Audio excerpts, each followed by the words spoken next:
민수기 8장 1절에서 26절. 여호와께서 또 모세에게 말씀하여 이르시되 아론에게 말하여 이르라. 등불을 켤 때는 7등잔을 등잔대 앞으로 비추게 할지니라 하시매. 우리는 어제 12지파가 예물을 드린 목록을 쭉 적으면서 일일이 하나하나씩 다 기록을 했습니다. 우리가 현충일날 사람 이름을 일일이 부르는 미국 사람들은 참 대단하다 그랬지만, 우리가 헌금을 드릴 때도 일일이 이 이름을 불러주는 것이, 우리는 그것이 하나님 앞에 드림이 되는 것이다.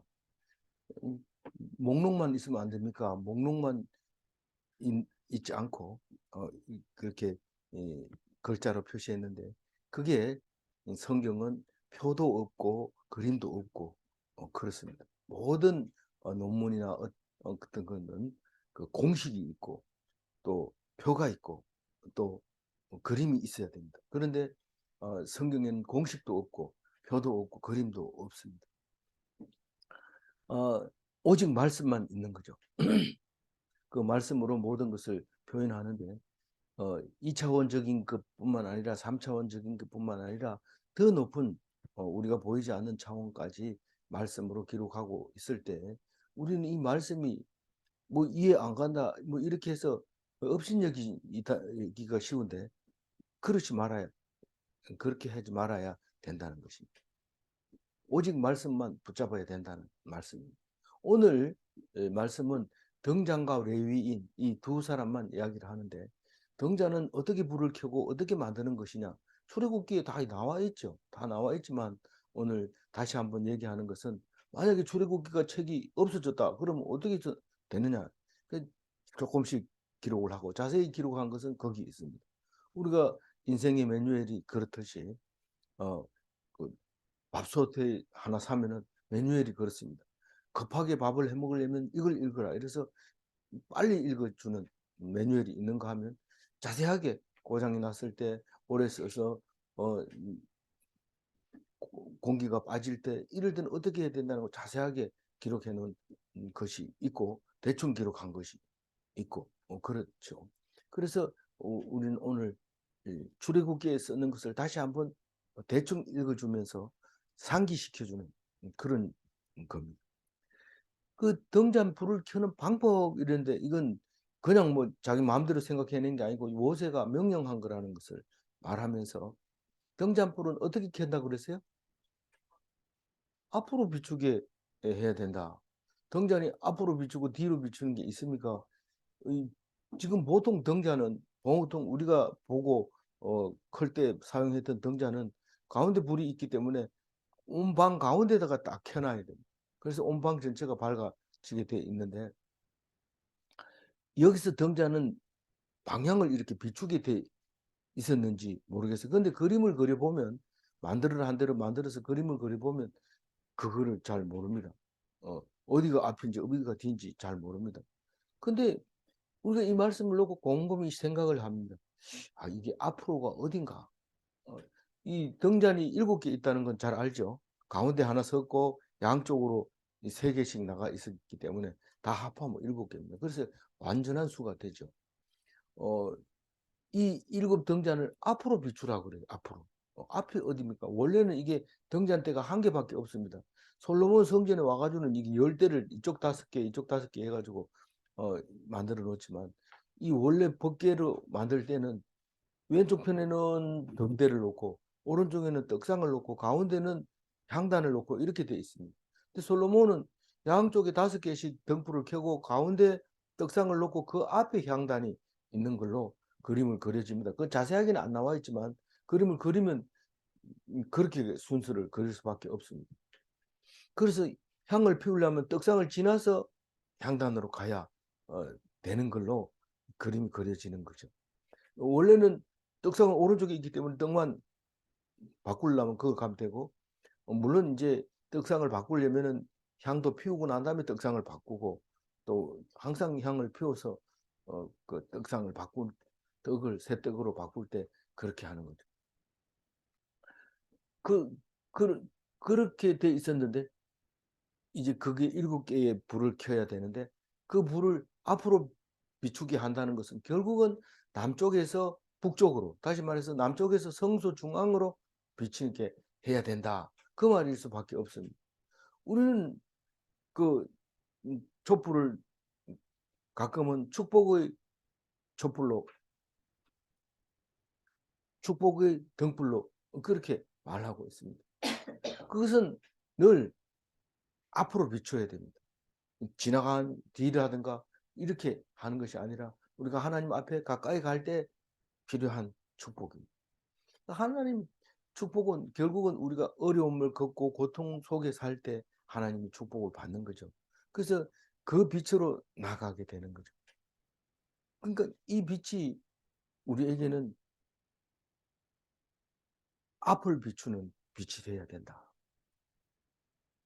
우리 앞에 캄캄할 때 말씀을 읽으면 그게 밝게 비추고 희망을 얻게 되는데 그게 하나님 앞에 가는 앞으로 비춰주는 등불이 되어야 된다.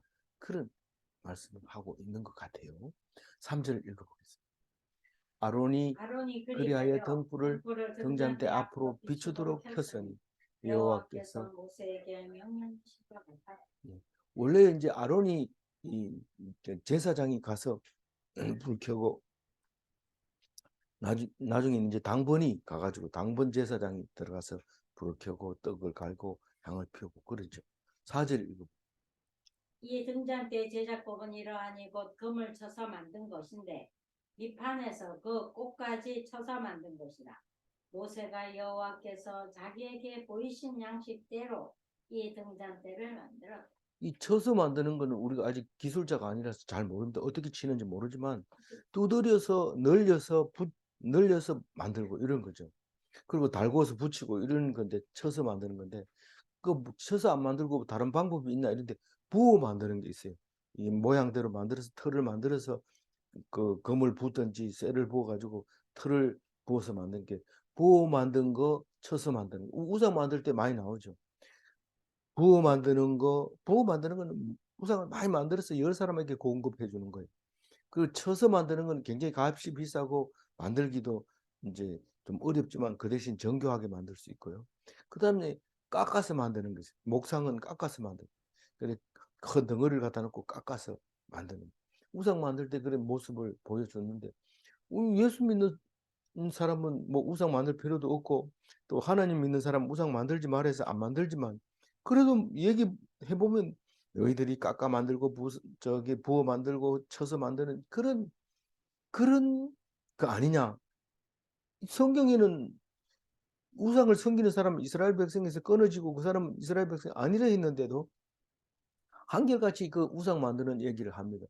우리는 예배 드린다고 하지만은 한결같이 예배를 제대로 안 드린다고 말하고 있는 거나 마찬가지입니다. 그래도 사람들 앞에서 내가 잘하는 걸로 보이죠. 맨날 열심히 하는 것처럼 보지만 실제로는 하나님 앞에서 하나님 보시기에 그렇지 않다고 말하고 있는 것이 그 우상에 대한 이야기를 할 때 보면 알 수 있다. 실제로 역사학자들은 그때 안 믿었다는 거예요. 하나님을 안 믿고 나중에 바벨론 포로 갔다 와서 그때부터 믿기 시작했다는 거죠. 뭐 왜냐하면 이 그 유물들을 발견한 거 보면 우상이 많았다는 거예요. 가나안 땅에. 그거는 뭐 다른 족속이 그랬지 이스라엘 백성이 그랬으려고요. 그런데 우리하고 똑같아요. 우리 예수 믿으면 전부 십자가에 매달리고 남을 위해서 죽고 뭐 이럴 것 같지만 오히려 뭐 남을 죽이고 뭐 이렇게 하는 모습을 보면서 예수님이 이래가지고 안 되겠다. 내가 꼭 가야 되겠다. 뭐 그런 생각하고 오신 거죠. 정말 때를 맞춰서 오셨지. 안 그랬으면 우리 다 죽었습니다. 그 5절 읽어볼까요? 5절 6절. 여호와께서 모세에게 말씀하여 이르시되 이스라엘 자손 중에서 레위인을 데려다가 정결하게 하라. 지금 그 등잔 만드는 얘기하다가 갑자기 이 레위인 얘기하는데 갑자기가 아니고 이거는 뭐 어디다 붙일 데가 없으니까 이제 가운데다 넣어놨는데 나중에 이것도 곰곰이 생각해 보면 뭔 뜻이 있습니다. 이 등잔불하고 레위인하고 또 관계가 있고 예물하고도 관계 있는데 그거를 우리가 아직 찾지를 못하고 있어서 그렇지 중간에 어쨌든 등잔 얘기가 들어갑니다. 등잔 얘기는 한 덩어리로 만들어라 했지만 출애굽기에 자세히 나와 있어요.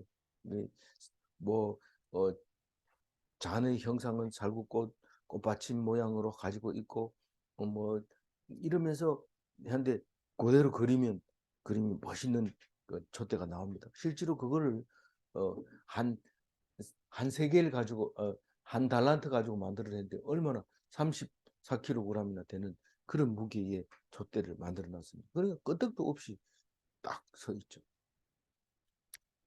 근데 이제 레위인에 대해서 오늘 말하려고 하는데 레위인은 어, 제사장의 종입니다.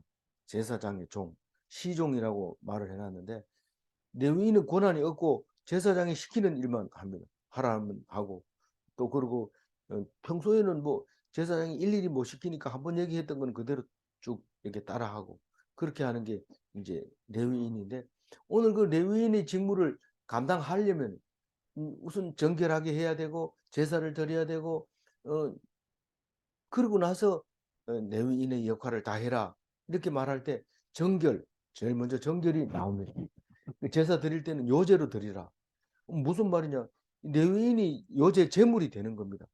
그리고 어,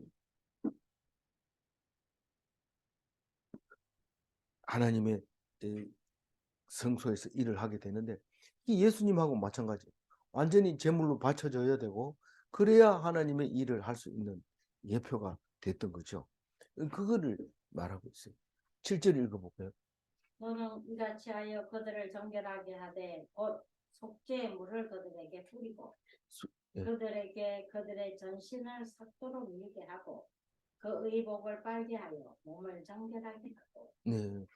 어, 그, 뭐, 속죄의 물로 뿌린다. 그런 것은 그 속죄의 물이라는 게 어떤 건지 몰라요. 그러나 우리는 성수를 뿌렸을 거다. 이 성수가 뭔데 이게 거룩한 물 아니냐 이런데 거룩한 물이 이 앞에 5장 17절에 나오죠.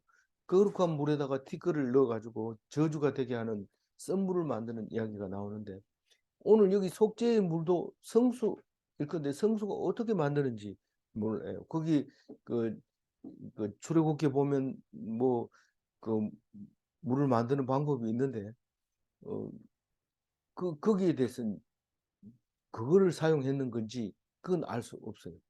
예. 그래서 그 물을 뿌려가지고 이제 깨끗하게 하고 제일 이제 겉으로 나타나는 것은 머리털을 싹 밀고 몸에 있는 채모를 전부 다 밀어야 돼. 그 옛날에는 가장 지저분한 대표가 머리잖아요. 머리 석회라고 하는 그 이가 머리 이가 살게 되고 어 그렇기 때문에 뭐 여러 가지 그 머리 밑에 사는 벌레들이 많이 있었는데 요즘은 하도 깨끗하게 하니까 없어집니다. 그런 지저분한 병을 옮기게 되는 그런 것들이 없게 하려고 깨끗하게 미는 거죠. 그게 일종의 지저분하게 안 하는 그걸 말하는 거죠. 옷도 빨아야 되고요. 목욕도 해야 됩니다. 8절 읽어봅니다.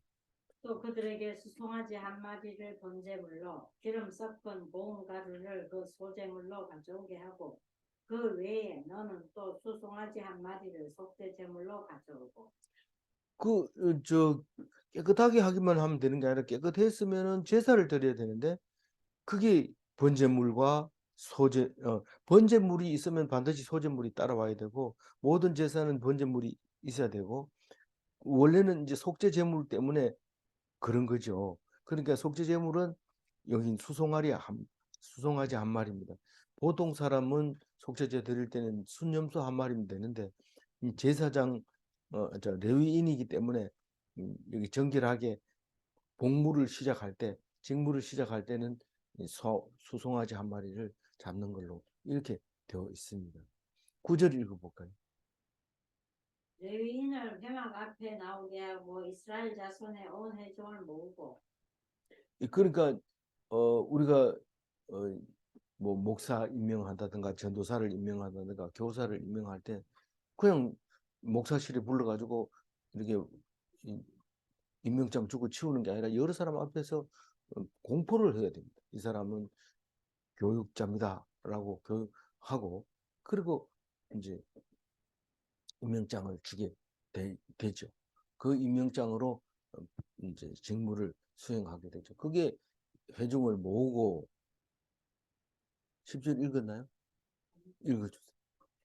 레위인을 여호와 앞에 나오게 하고 이스라엘 자손이 그들에게 안수하게 한 후에 그런데 이 그 목사나 전도사나 뭐 이런 사람들이 앞으로 나오게 한 다음에 온 교인들이 가서 손을 얹고 이제 안수를 해줘야 됩니다. 목사가 무슨 안수를 받냐, 뭐 교인들한테 이런데 원래는 그렇게 해야 되는 거죠. 목사가 목사를 갖다 놓고 손을 얹고 안수를 백성들이 해야 됩니다. 그리고 11절 아론이 이스라엘 자손을 위하여 레위인을 흔들어 바치는 제물로 여호와 앞에 드릴지니 이는 그들에게 여호와께 봉사하게 하기 위함이다. 이게 왜 안수해야 됩니까? 나는 뭐 사람 머리 위에 손 얹는 거 싫은데요. 이런데 이게 원래 재물을 잡을 때는 재물 위에다 손을 얹고 안수를 하고 잡아야 돼요. 그냥 잡으면 안 되거든요.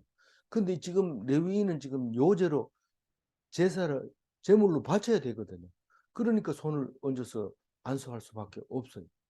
그래서 레위인을 백성들이 손을 얹어서 백성들이 그 많은 사람이 손을 어떻게 얹어요? 족장들이 대표들만 나오면 되죠. 그때 상황에 따라서. 그래서 했을 때 요제로 드리는데 어떻게 드리는지 보세요. 11절 읽었나요? 예. 12절 읽어. 레위인으로 수송아지들의 머리에 안수하게 하고 내가 그 하나를 속죄 제물로 하나는 번제물로 여호와께 드려 레위인을 속죄하고 그러니까 안수를 한 다음에 레위인을 흔들어 바치는 제물로 드린다고 11절에 말하잖아요. 요제를 드는데 우리는 여태까지 요제는 흔드는 거니까 가벼워야 된다 이런데 레위인을 어떻게 그 들어서 바칠 수 있습니까? 근데 그것을 요제로 바친다고 얘기를 하고 있어요. 송아지를 바치는 그 레위인을 흔들어서 바친다고요. 11절에 레위인을 흔들어 바치는 제물로 드린다고요. 그러면 누가 드리는 거예요? 이스라엘 자손이 드리는 거예요.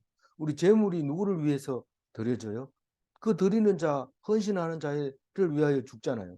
이 레위인은 이스라엘 자손을 위해 죽기 때문에 이스라엘 자손이 그거를 레위인을 흔들어서 여호와 앞에 드린다는 거예요. 그러면 레위인은 죽어야 됩니까? 죽는 게 아니고 자기의 것을 모든 것을 포기하고 하나님께 봉사하는 사람으로 사용하게 되는 거죠.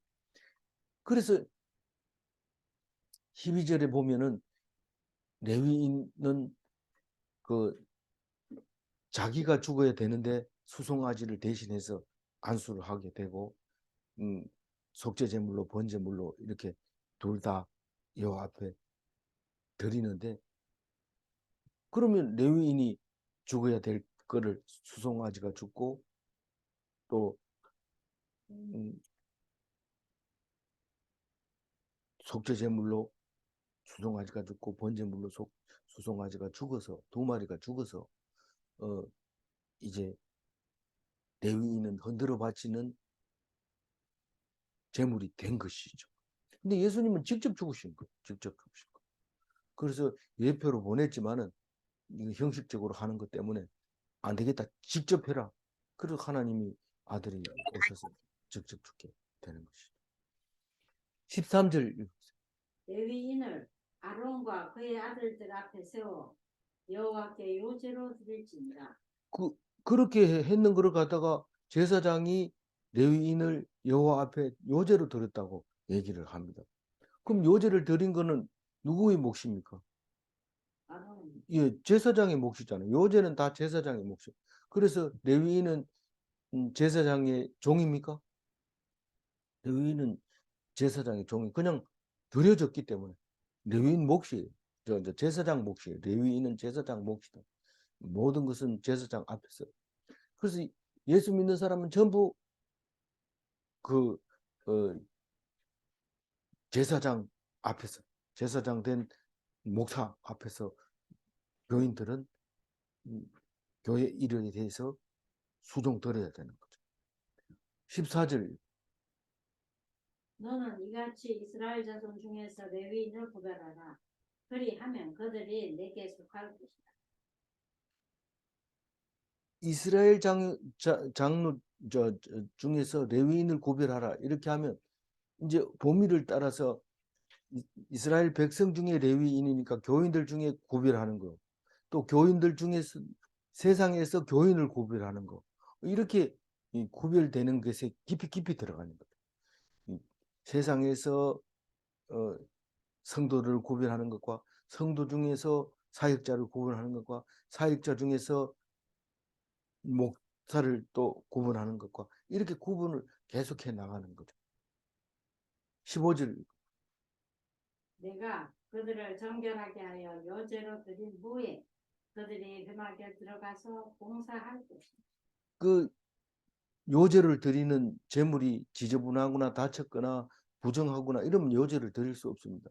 근데 깨끗하게 하고 털을 밀고 그리고 목욕을 하고 그 성수로 뿌리진 그 레위인만 요제로 드릴 수 있는데 그 요제를 드리면 제사장 몫이 돼서 제사장이 시키는 대로 회막에서 들어가서 봉사를 하게 된다.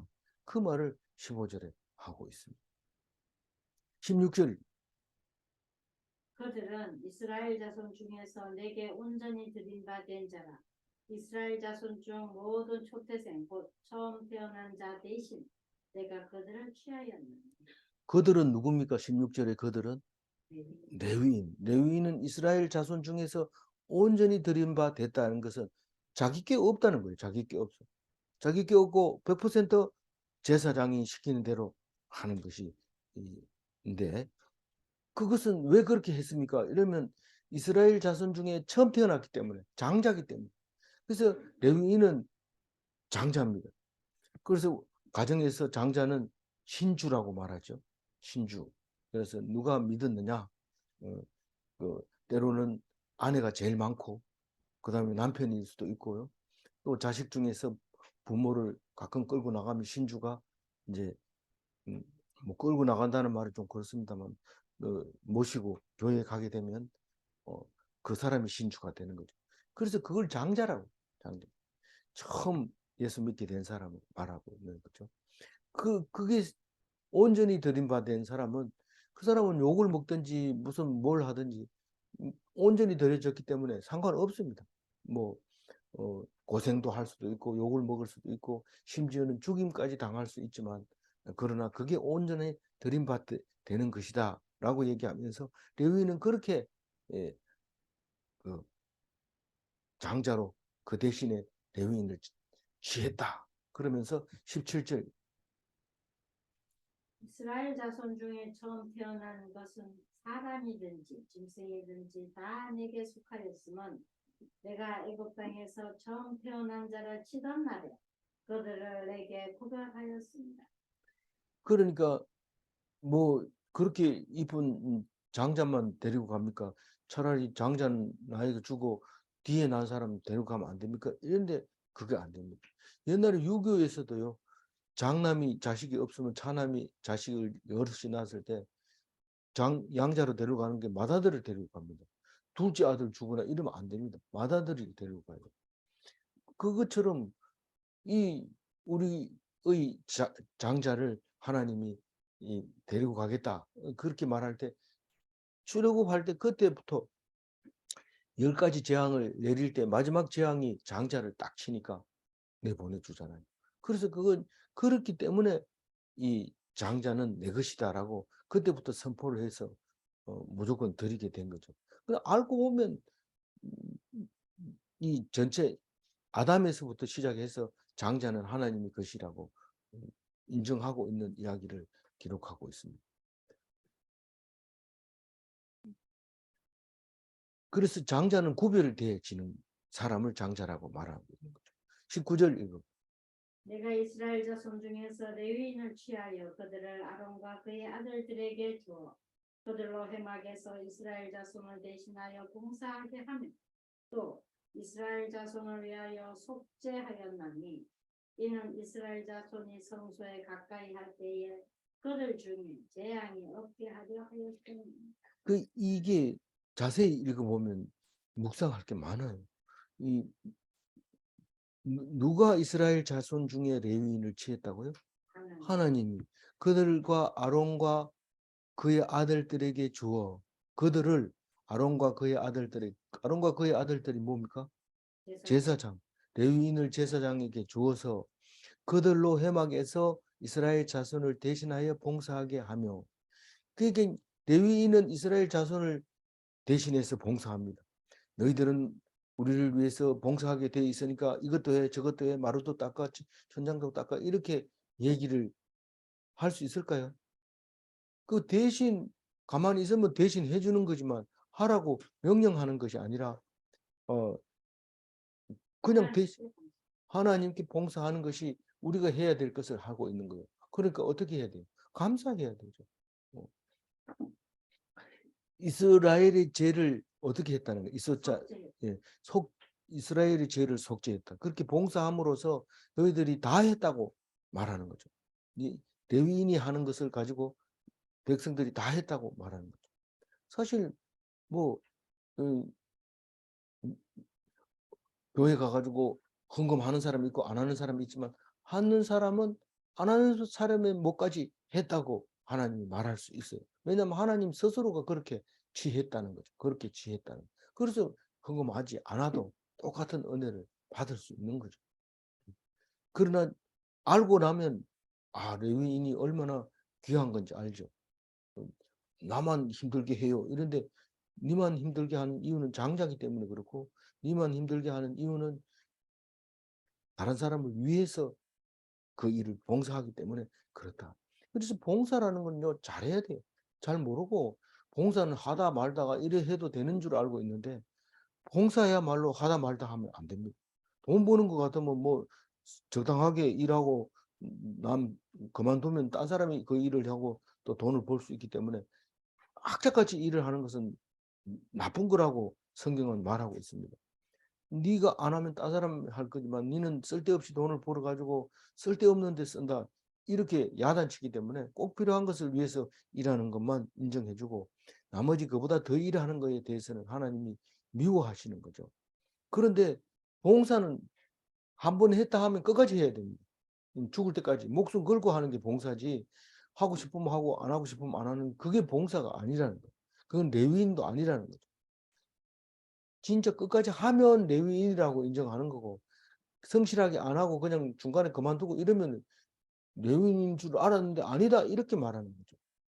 그래서 그 중에서 어떤 겁니까? 그게 뭐 그리 중요해요 이러지만 중요한 얘기가 하나가 있는데 그게 뭡니까? 이는 뭐죠? 이는 이스라엘 자손이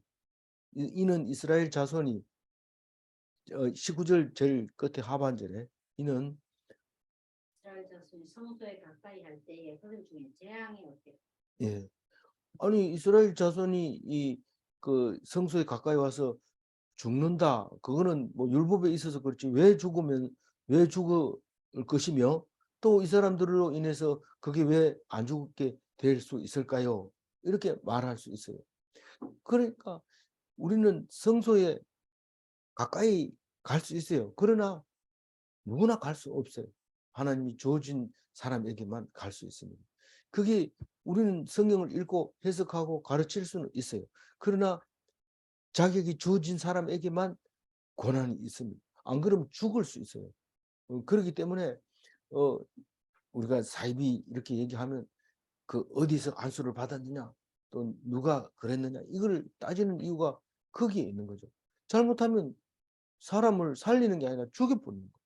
원래는 이게 백성을 살리려고 했는데 그 함부로 가까이 갔다가 이렇게 죽게 되는데 그 책임이 레위인에게 있는 거죠. 백성이 못 오고 너들 대신에 내가 대신 죽는다.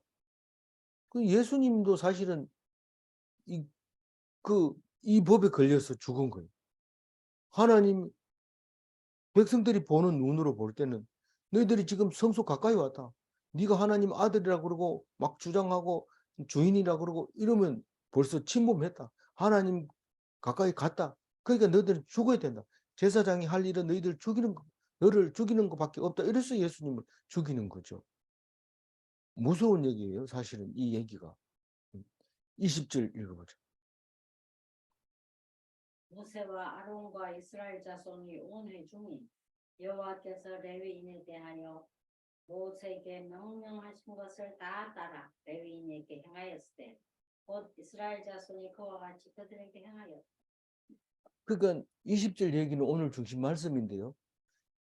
레위인은 명령을 따르는 자입니다. 자기 생각을 거기다 넣을 수가 없어요. 말씀이 있으면 말씀을 그대로 전하는 그겁니다. 아, 요거 얘기하면은 사람들이 기분 나빠할 텐데 이런다든가. 아, 요거 하면 되게 좋아하겠다. 뭐 헌금 많이 내겠다. 이건 복 받으라 했으니까 요런 것만 골라 한다면 그거 안 됩니다. 명령에 따라야 돼. 말씀에 따라야 되고 법에 따라야 돼. 백성을 대신한 자를 잊어버리면 안 됩니다. 백성이 마음에 안 든다고 해서 막 이렇게 상처를 주고 이러면 레위인이 아닙니다. 그 백성 대신에 하나님 앞에 죄를 씻어주는 역할을 하는 게 레위인인데 그 백성이 인정해야 백성이 인정해 주는 거예요. 레위인에게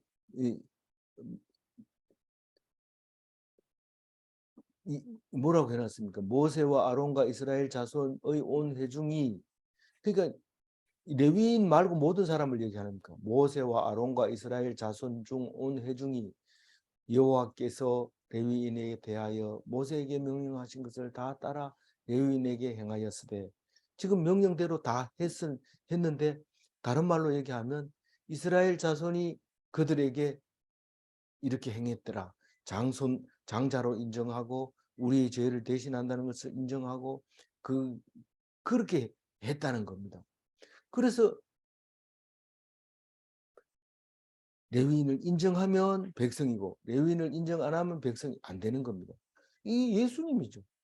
예수님이 하나님의 뜻을 따라 오신 거고 뜻을 따라 죽으신 겁니다. 누구를 대신해서? 백성을 대신해서. 그런데 누가 인정합니까? 백성이 인정합니다. 나는 인정 못해. 이건 백성이 아니죠. 뭐 신경 쓸 거 없어요. 백성은 인정합니다. 21절 레위인이 이에 죄에서 스스로 깨끗하게 하고 그들의 옷을 빨매 아론이 그들을 여호와 앞에 요제로 드리고 그가 또 그들을 위하여 속죄하여 정결하게 한 후에 레위인이 해막에 해막에 들어가서 들어가서 아론과 그의 아들들 앞에서 봉사하니라. 여호와께서 레위인의 일에 대하여 모세에게 명령하신 것을 따라 그와 같이 그들에게 행하였다. 예.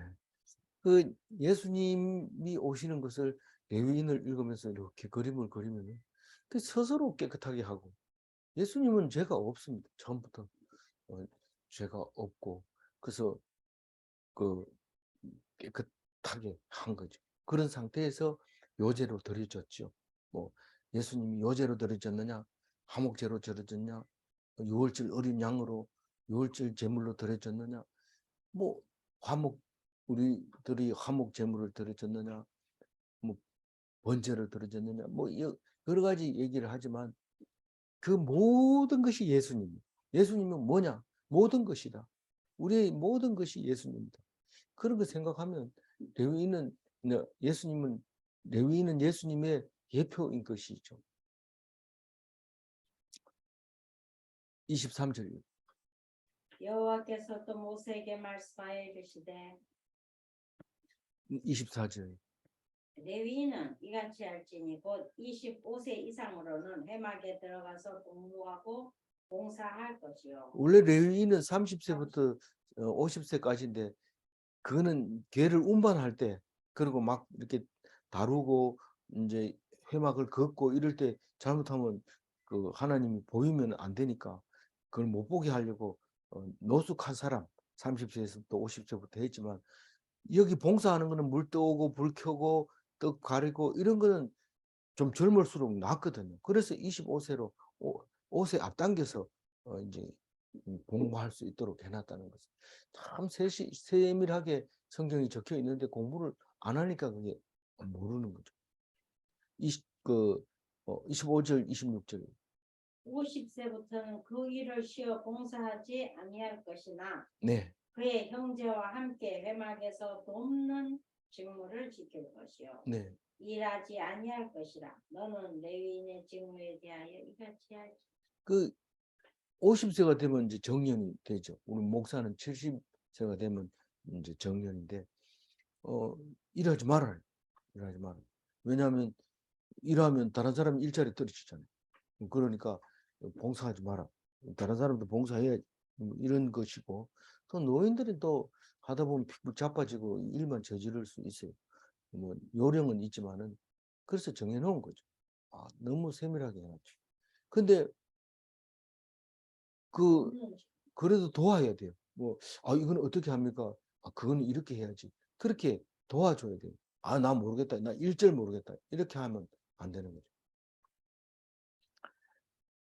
근데 일을 아니할 것이라 이렇게 했을 때 퇴직한 사람을 뭐 먹여줘야 된다는 거죠. 먹여줘야 돼. 은퇴한 사람을 먹여줘야 돼. 무의도식하게 해줘야 돼. 아무 일도 안 하고.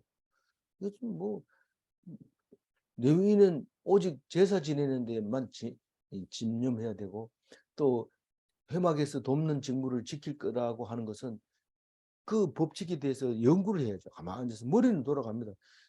나이 많이 먹으면 물론 머리부터 먼저 치매가 오는 경우도 있지만, 보통 몸이 무겁고 머리는 그래도 남아 있을 때는 자꾸 연구를 해야 돼. 그래서 목사는 일을 안 하고 오직 말씀만 집중해야 돼. 이 레위인은 제사에 집중하고 있었고, 아무 일도 안 하고 먹고 있었던 거죠. 외부 사람들이 보면 밥만 축내는 거죠. 그래서 지금도 어,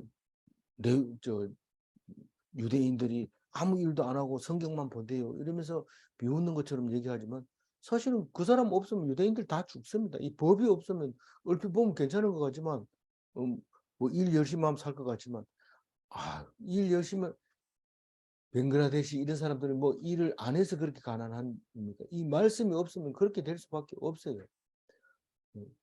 그래서 북한도 얼마나 열심히 일합니다. 천리마 운동 이렇게 계속 열심히 하지만 말씀이 없으면 결국은 아무것도 할 수가 없게 되는 거죠. 그래서 이 레위인, 유대인 전부 다 말씀 붙들려 사는 사람 때문에 산다는 사실을 알아야 됩니다. 20절 읽고 마무리합니다. 모세와 아론과 이스라엘 자손의 온 회중이 여호와께서 레위인에 대하여 모세에게 명령하신 것을 다 따라 레위인에게 행하였으니 곧 이스라엘 자손이 그와 같이 그들에게 행하였더라. 종교는 자기가 직접 신에게 빕니다. 물 떠놓고 빌고, 불상 앞에서 빌고, 또 날마다 시간 정해놓고 기도하고. 그렇지만 이스라엘 백성의 죄를 대신해서 레위인이 봉사하고 있다는 사실을 알면은, 우리는 여호와 하나님이 우리에게 주신 말씀이 얼마나 그 말씀이 중요하고 그 말씀을 따라서 봉사하고 있다는 것을 생각할 때 오직 순종만 살 길이다 하는 것을 알게 됩니다. 그래서 생각해 봅니다. 예수님은 레위인으로 오신 것입니까? 이 레위 족속은 아니지만, 유다 족속이지만 레위인의 역할을 하러 오신 것이죠. 나는 레위인이 되어야 하는가? 우리는 교회 나가서 봉사하고 하면 벌써 레위인입니다. 남들하고 구별되어야 됩니다. 남의 말을 듣는 게 아니라 제사장의 말을 들어야 되고,